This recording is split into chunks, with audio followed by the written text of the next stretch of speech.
Imagina esto. Estás en un bosque respirando aire puro. El sol se filtra entre los árboles. Escuchas a los pájaros cantar. De repente, todo queda en silencio.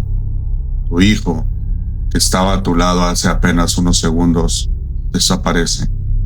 No hay ruido, no hay gritos, solo silencio. Lo llamas, lo buscas, pero ya no está.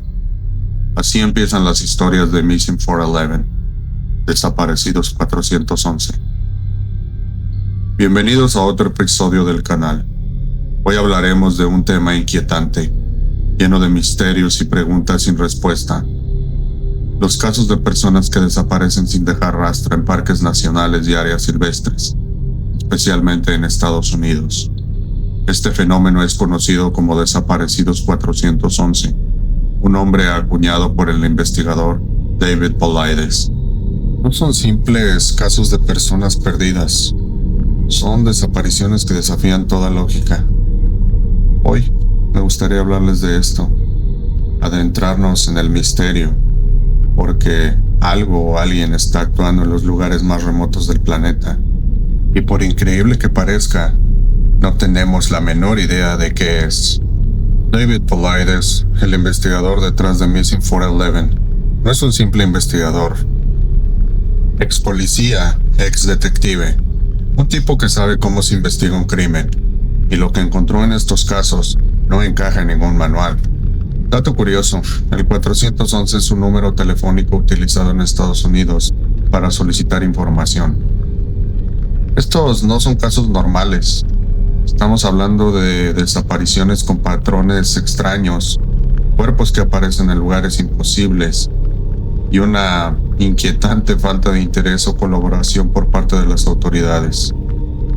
Vamos a explorar qué es el fenómeno 411, cuáles son sus características más perturbadoras, qué teorías se han planteado y por qué este tema sigue siendo ignorado por la prensa tradicional. David comenzó su investigación cuando él estaba trabajando en un caso dentro de un parque nacional. Un guardabosques le mencionó la extraña cantidad de desapariciones misteriosas que no tenían ningún sentido. Estas desapariciones ocurren con patrones repetidos que dan escalofrío, características tan extrañas que no pueden ser fácilmente atribuidas al azar o a causas naturales. Desde entonces, David ha documentado miles de casos, pero solo se enfoca en aquellos que cumplen ciertos criterios extraños, dejando afuera desapariciones claramente explicables como homicidios, gente que utiliza sus propios medios para irse al otro lado, accidentes evidentes. Lo más sorprendente es que David, al intentar acceder a registros públicos, descubrió que el Servicio de Parques Nacionales no mantiene una base de datos centralizada de personas que han desaparecido en sus parques. Incluso, cuando solicitó más información, le dijeron que tendría que pagar grandes sumas de dinero si quería obtener ese documento, lo cual, por supuesto, levantó sospechas de ocultamiento o negligencia institucional. Estas desapariciones son extremadamente raras, muchas veces inexplicables incluso para la ciencia forense y la investigación criminal tradicional. David ha identificado una serie de características repetidas en todas las desapariciones. Y sí, quiero hacer hincapié en esto. En todas las desapariciones siempre están las mismas características. Aquí se las explico. Ejemplo, cuando alguien desaparece súbitamente, algunas personas desaparecen a pocos metros de sus acompañantes, sin dejar rastro.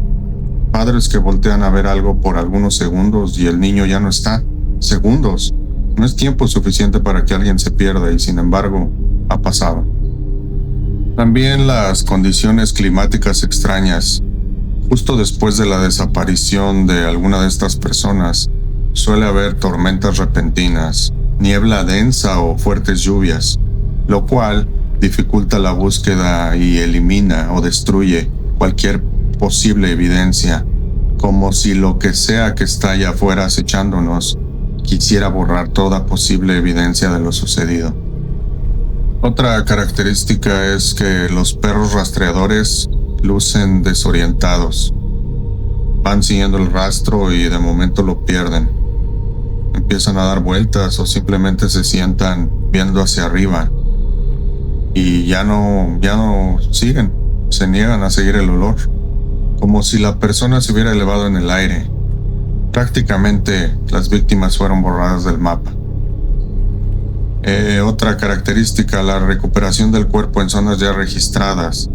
Cuando se realizan las búsquedas, incluso en algunos casos con helicópteros que tienen tecnología térmica y no se detecta nada, ocupan un gran número de voluntarios, de autoridades, buscando por zonas y tampoco encuentran nada. Pero al paso de los días o las semanas, los cuerpos o evidencias son encontrados en ese mismo lugar donde ya se había inspeccionado minuciosamente. Es como si alguien los hubiera colocado ahí deliberadamente, incluso en áreas grandes, abiertas, donde sería imposible no verlos. La siguiente es la ropa doblada o fuera de lugar. A veces se encuentra la ropa perfectamente doblada junto a los zapatos, como si alguien se la hubiese quitado voluntariamente. Esto es especialmente raro en niños o personas que no tendrían motivo alguno para hacerlo. ¿Qué clase de depredador hace eso? Edad y característica de las víctimas. Los más afectados son niños pequeños entre 2 y 6 años, adultos mayores con alguna limitación física o mental. Muchas víctimas son de ascendencia europea, principalmente irlandesa o alemana, aunque también hay casos de excursionistas experimentados. Cercanía al agua. En todos los casos, siempre hay agua presente, ya sea en forma de ríos, lagos o zonas húmedas. Otra característica es formaciones de granito. El granito es una roca que se forma por enfriamiento lento del magma bajo la superficie terrestre. De hecho, David presentó un mapa de posibles túneles subterráneos que se conectan a lo largo del territorio de Estados Unidos y que coinciden con muchos de los parques nacionales donde han ocurrido estas desapariciones. También hay presencia de arbustos de frutas silvestres, tales como zarzamoras, arándanos o frambuesas. Una falta de causa oficial de muerte. Esto es que cuando se han llegado a recuperar cuerpos, en muchos de los casos, la necropsia no puede determinar una causa clara del fallecimiento. Los médicos no tienen una idea de qué realmente le pasó a esa persona. No saben cómo murió, prácticamente. Tampoco hay una evidencia de un ataque animal. Y sabemos que si un animal salvaje te ataca, siempre quedan rastros en alguna pelea, como sangre, pelo, marcas en el suelo, huesos, huellas. Pero en estos casos no se encuentra absolutamente nada. Algunos casos destacados de estas desapariciones. El primero es Dennis Martin, desapareció en 1969. Un niño que en ese entonces tenía 6 años, corre hacia unos arbustos. Su padre lo sigue, pero cuando llega, Dennis ya no está. No hay maleza aplastada, no hay sonidos, solo silencio. Jamás se le volvió a ver. La búsqueda incluyó al ejército. Se usaron helicópteros, perros, rastreadores expertos. Nada. Eso sí, un testigo dijo haber visto a un hombre peludo cargando algo ese día, pero nunca se supo más de él. Dior Jr., 2015, Campamento Timber Creek. Un bebé de 2 años desaparece de un campamento familiar. Los padres juran que lo vieron hace minutos, pero desapareció. La búsqueda duró semanas y luego nada. No se encontró ni un zapato, ni un hilo de ropa. Lo más extraño es que el perro de la familia, que siempre seguía mucho al niño, esa vez no reaccionó, como si no hubiera olido nada o presintiera algo. Otro dato es que el niño nunca iba a ningún lado sin su manta, su taza o su mono de juguete, los cuales fueron encontrados en el campamento. Niño de 3 años, año 1999. Jared Atadero. Él desapareció en una excursión en Colorado. 2 años después, su ropa fue encontrada doblada y colocada ordenadamente, sin signos de violencia. Su cráneo apareció a más de 500 metros de altitud del lugar original donde desapareció, en una zona inaccesible para un adulto, incluso con equipamiento profesional. A pesar de la falta de evidencia, se dictaminó que supuestamente murió por un ataque de un gato montés, lo cual no convenció a la familia ni a los expertos. Debido a la falta de explicaciones racionales, se han planteado múltiples teorías. Accidentes naturales mal documentados es la explicación oficial más común, pero no explica fenómenos como la aparición de cuerpos en zonas ya peinadas o los múltiples casos con las mismas características.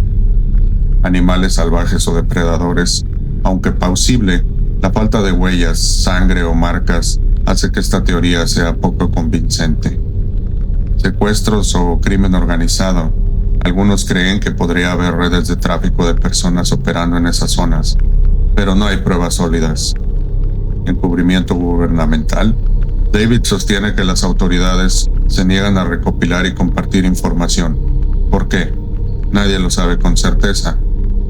Eso hace el gobierno cuando oculta algo. Teorías paranormales o extraterrestres, portales interdimensionales, criaturas invisibles, tecnología avanzada. La más mencionada es la presencia de una entidad similar a aquel ser de aquella famosa película de nombre Depredador. Pie grande, Bigfoot. No es solo una leyenda. Las tribus nativas llevan siglos hablando de criaturas que secuestran humanos. Criaturas con apariencia muy peluda y muy grandes. Experimentación humana o no humana. Esto se sugiere ya que se cree que podría ser obra de grupos secretos, sectas o algo peor, ya que alrededor del mundo hay gente que desaparece por miles sin dejar rastro. ¿Portales dimensionales? Sí.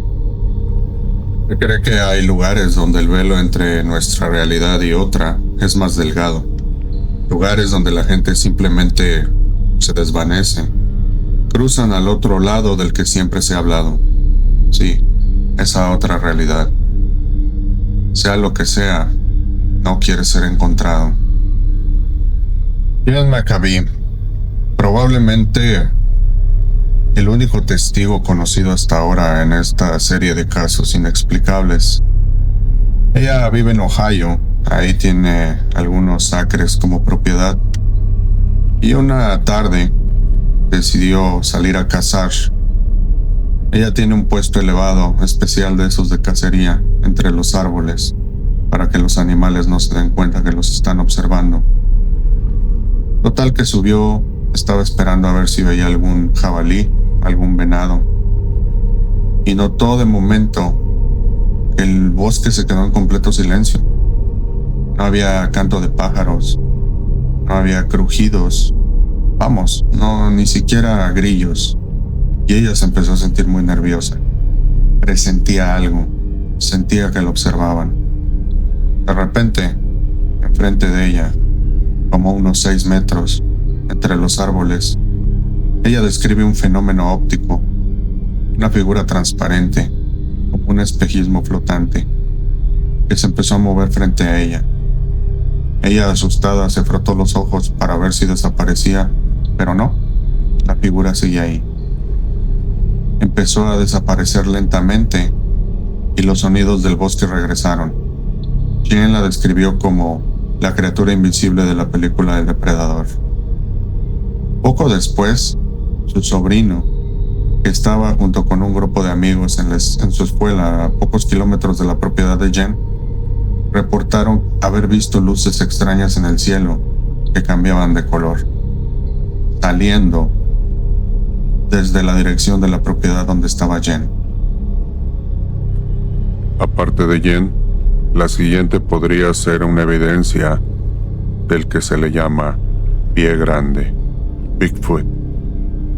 En su documental The Haunted, El Cazado, David se reúne y entrevista a 4 hombres en alguna parte del parque Yosemite, en un viejo campamento al cual ellos solían ir de cacería y del cual no dieron la ubicación exacta, poniendo eso como condición para llevarlo y darle esta información.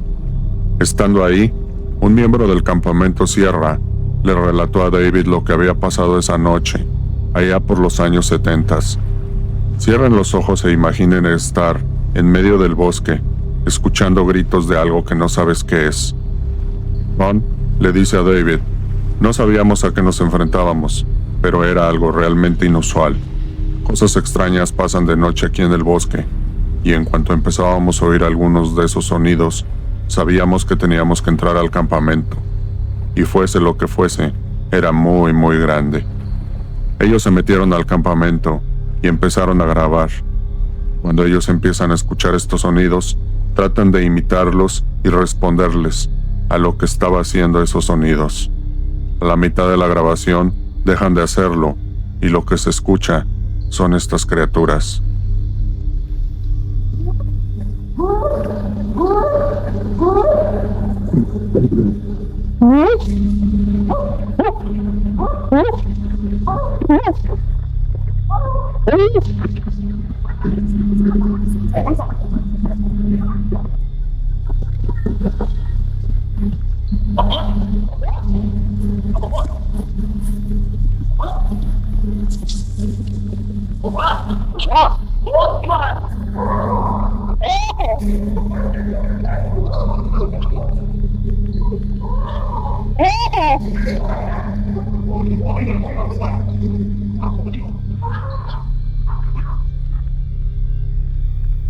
En el último documental que David hizo, Conexiones Extraterrestres Desaparecidos 411, se han encontrado nuevas y sorprendentes conexiones a los antiguos casos, desde desaparecidos relativamente cerca hasta adopciones de humanos y alces.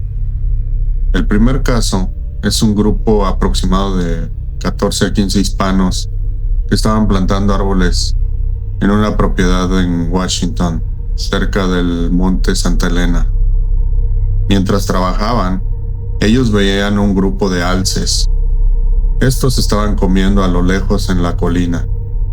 De pronto, ven que a lo lejos se acerca lo que ellos describen después como una nave pequeña, negra, casi en forma de corazón. Tenía una línea blanca y otra línea roja debajo. Medía aproximadamente 1 metro, 1,5 metros. Y ellos comentan que la navecita empezó a acercarse al grupo de alces. Estos empezaron a correr, pero uno de ellos como que se queda atrás. La nave lo levanta en el aire y se empieza a alejar. No sin antes golpear al alce con la copa de un árbol muy grande, y sin soltarlo, la nave sigue su trayectoria y se pierde a lo lejos. Días después, encontraron el cuerpo del alce, que al parecer era una hembra que había estado embarazada, pero el producto no se encontró por ningún lado. Siguiente caso, hay 2 cazadores que atestiguaron el avistamiento de un objeto volador no identificado en forma de un triángulo, con 3 puntos negros en cada punta y un círculo rojo en medio. Los 2 testigos dicen ver lo mismo, sin ellos ni siquiera conocerse, sin haber platicado antes. Lo más extraño que surge a raíz de este avistamiento es que David, al darse cuenta de la locación, recordó que ya la había visto en su primer documental Missing 411, y es donde unos metros más al este desapareció el bebé de 2 años. ¿Recuerdan? Del que les hablé anteriormente, Dior Jr. ¿Cuáles son las probabilidades de estos bosques siendo tan grandes que un niño de 2 años desaparezca y años después, en ese mismo lugar, solo unos metros aparte, 2 cazadores ven el mismo ovni? Pero ahí no termina lo sorprendente. David, revisando más sus archivos, se da cuenta que a unos metros de estos dos puntos ya mencionados hay una tercera desaparición. Ryan Jones, que en ese entonces tenía 39 años. Salió de excursión de cacería con sus amigos. Él era dueño de una estación de servicio en Salmón y por 53 años no se había encontrado a esta persona a pesar de múltiples búsquedas. Incluso sus amigos, cada que salían a cazar, seguían buscando. Lo raro es que después de estos avistamientos, después de esos 53 largos años, el cuerpo de esta persona fue recuperado, donde ya se había buscado múltiples veces. Y adivinen qué, viendo las locaciones en el mapa, las tres hacen un perfecto triángulo, igual que la figura del ovni que los cazadores describieron en sus dibujos. Siguiente caso, Medicine Bow National Forest, Wyoming. Atención aquí, 25 de octubre de 1974. El incidente de Carl Higdon, cazador también de alces, al cual su esposa Marjorie siempre lo acompañaba a cazar. Y por alguna extraña razón, esa fue la única ocasión que no lo acompañó. No le dieron ganas. Carl describe que caminó hacia abajo en un área en el bosque y que vio 5 alces, pero que no se estaban moviendo. Estaban como estáticos, como congelados, porque había algo más, algo muy extraño. Él les apunta con su rifle, dispara, la bala sale, pero al viajar en el aire, la bala pega y rebota antes de hacer contacto con el alce. Como si hubiera una barrera invisible protegiéndolos, la bala cae al suelo. Recuperándose del asombro, Carl se acerca, levanta la bala y la guarda. Nota aparte, la bala después se analizó y efectivamente, sí había golpeado algo muy fuerte. Entonces Carl da la vuelta y ve algo inusual. Él describe un cubo transparente de aproximadamente 2 metros, como si fuera de vidrio, ya que podía ver a través de él.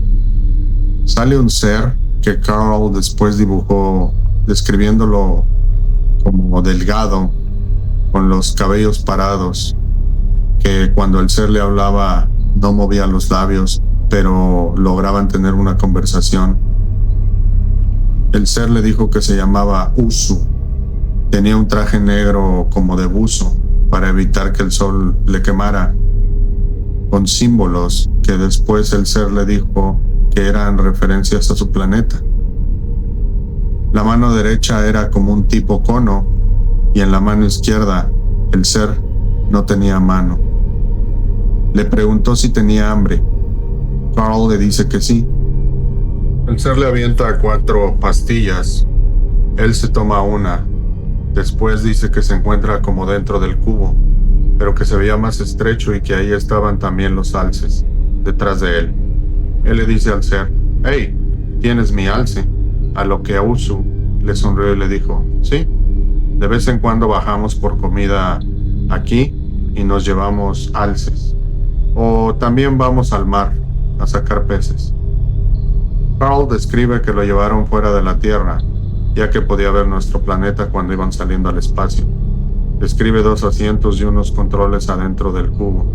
Eventualmente, él describe que lo llevaron a otro planeta.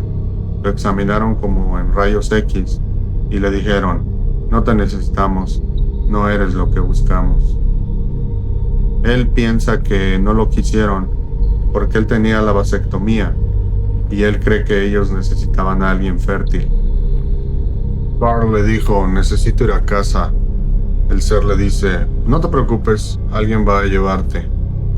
Lo dejaron en una colina, su esposa, que ya lo estaba buscando junto con la policía, ya que ella sintió que la necesitaba. Lo encuentran y ella describe que Carl solo estaba en posición fetal diciendo que se habían llevado a su alce.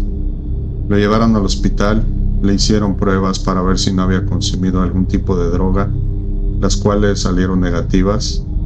Cuando le toman los rayos X, notan que sus pulmones están totalmente limpios. Pero lo extraño es que Carl Tenía unos puntos que eran como cicatrices en los pulmones, debido a que le había dado tuberculosis. Cuando los seres estaban examinando a Carl y le dijeron, no eres lo que necesitábamos, él asumió que era por lo de su vasectomía. La pregunta es, si él no hubiera tenido vasectomía, ¿estos seres le hubieran permitido regresar? Él tomó 3 o 4 pruebas con los detectores de mentiras y todas salieron negativas. Él estaba diciendo la verdad. Fue hipnotizado por un reconocido psicólogo, el Dr. Leo Sprinkle, quien dijo que aparentemente él decía la verdad, o al menos lo que creía que había pasado. Pero lo siguiente les va a volar la cabeza. En el mismo lugar, aproximadamente, pero el 19 de octubre del 2019, un hombre casi con las mismas características que Carl desaparece sin dejar rastro. Mark Anthony Streetmatter. La policía, al reconstruir los hechos, dice que Mark se estacionó a la orilla de la carretera, probablemente porque vio algo. Pudo ser un alce o algún tipo de presa, que lo hizo bajarse tan repentinamente que dejó el celular. Solo se llevó una pequeña bolsa de sobrevivencia y su pistola. Su novia de ese entonces dijo que en el último mensaje que él le había mandado, le dijo que había fallado algunos tiros cuando les apuntó a algunos alces y que ya estaba cansado, por lo que la novia asumió que se iba a regresar al pueblo. Las horas pasaron, no hubo noticias de él. La novia lo va a buscar, encuentra su camioneta y la puede abrir porque ella dice que cuando iban de cacería dejaban las llaves en el tanque de la gasolina por cualquier emergencia. Encuentra el celular y sus pertenencias. Ella va y trata de ver algún rastro. No hay nada. Decide llamar a la policía. Lo buscaron durante casi 7 días. Después, durante el verano, regresaron a buscar algún indicio, pero nada. Los perros no olieron nada, no huellas, nada. Nunca se encontró nada. La novia estuvo con él durante 13 años. Le preguntaron si Mark tenía la vasectomía. Ella dijo que no. Le preguntan si había visto algo raro alguna vez cuando estaban cazando. Dijo que en una ocasión Mark le comentó que estaba cazando y que un ovni en forma de un objeto negro lo había estado siguiendo durante toda su cacería. Qué raro, ¿no? Otra vez la presencia de una nave desconocida. Otro más, en Carbon County, Wyoming, 2006, y adivinen qué mes. Efectivamente, octubre. Charles Gustafson fue de cacería de alces, también, con amigos y familiares. Desapareció sin dejar rastro alguno. Otra vez los perros no huelen nada, no hay huellas. Pero lo que es interesante es que este señor tenía entrenamiento militar para sobrevivir en el bosque en cualquier condición. Llevaba un rifle y una mochilita con agua cuando él desapareció, los cuales fueron encontrados después a las orillas del río. Esa área era muy familiar para él, ya que había cazado numerosas veces ahí. Lo buscaron por tierra en cuatrimotos, perros, caballos, equipo de búsqueda por aire, con un helicóptero militar que solicitaron a la base de la Fuerza Aérea Warren. Nada. Por cierto, en esa base aérea hay documentos desclasificados de avistamientos de hasta 148 objetos entre julio y agosto, reportados por diferentes personales de esa base militar, o sea, empleados del gobierno. Otro punto que te volará la cabeza. Un ranchero de nombre Pat Maguire, con una propiedad cerca de la base aérea de Warren, y donde en esa área nunca se han reportado desapariciones. En su propiedad se habían visto varias luces, muy extrañas, danzando en el cielo. Él declaró que una raza extraterrestre le ordenó hacer un pozo de agua allí en su propiedad. Él, dispuesto a hacerlo, se encargó de conseguir todas las herramientas que necesitaba y no le importó que varios de sus amigos e incluso geólogos de la zona le dijeran que ahí no iba a encontrar agua, que estaba loco. El tipo de terreno que era ahí era pura roca sólida, pero a él no le importó. Él cavó el pozo, hizo lo que tenía que hacer y, sorpresa, encontró agua. Dave, al escuchar eso, sabía que había descubierto algo nuevo, algo terroríficamente relacionado a las desapariciones. En los Estados Unidos hay 64 grupos geográficos de personas desaparecidas que cumplen con todas las características de las desapariciones de Missing 411. Dave recibió un email de alguien que trabaja en el gobierno, el cual le dijo que esa área está identificada como una área con agua subterránea y que se llama Acuífero de Ogallala. Y también le dijo: deberías de revisar si esta área tiene algún significado en tus casos. Cuando Dave pone el mapa donde tiene marcados los grupos de desaparecidos, es casi una coincidencia cercana, lo cual, aquí viene la mejor parte. Sabemos que existen también objetos no identificados en el agua, ¿cierto? Entonces, ¿cuál sería la mejor manera de viajar de estos OVNIs sin ser detectados y de forma rápida, con una salida que alguien construyó sin saberlo, al hacer un pozo en su propiedad, cerca de donde han desaparecido gente, y ellos estarían usando el acuífero de Ogallala, bajo tierra? Todos los casos anteriores en esta área eran cazadores de alces, tenían descendencia alemana, se dieron extraños fenómenos en el cielo. ¿Realmente a qué nos estamos enfrentando? ¿Qué es lo que está afuera en esos bosques acechando? ¿Pie grande? ¿Extraterrestres? ¿El depredador? Cualquiera de estos es horrible. Bueno, podemos, creo, concluir que si vas a adentrarte en la naturaleza, tienes que tomar en cuenta el nunca ir solo, llevar un GPS, un silbato para emergencias, de ser posible un teléfono satelital. Y lo más importante, creo yo, es que si sientes que algo no está bien, si tu sexto sentido te dice: aquí hay algo que no es correcto, corre, ponte a salvo. El fenómeno de los desaparecidos 411 sigue siendo un misterio hasta ahora. A pesar de los libros, documentales, conferencias y entrevistas, aún no hay una respuesta definitiva. Lo único que sabemos con certeza es que hay familias que han perdido a sus seres queridos sin explicación y que algo muy extraño está ocurriendo en esos parques nacionales. ¿Qué opinan ustedes? ¿Estamos ante una falla en el sistema de búsqueda y rescate? ¿O hay algo más grande, más oscuro y más incomprensible detrás de estas desapariciones? ¿Solo coincidencia? ¿O estamos ante un verdadero misterio sin resolver? Missing 411 no es solo un fenómeno. Creo yo que es una advertencia. Hay algo allá afuera, en los bosques más antiguos del mundo, que no entendemos. Algo que nos acecha, nos desaparece, nos está matando. Déjame tu opinión en los comentarios. Ya saben que si les gustó el video o el podcast, denle like, suscríbanse, activen la campanita. Ustedes saben que a los creadores de contenido es la mejor manera como nos pueden ayudar. Gracias por acompañarme hasta el final y los veo en el próximo video.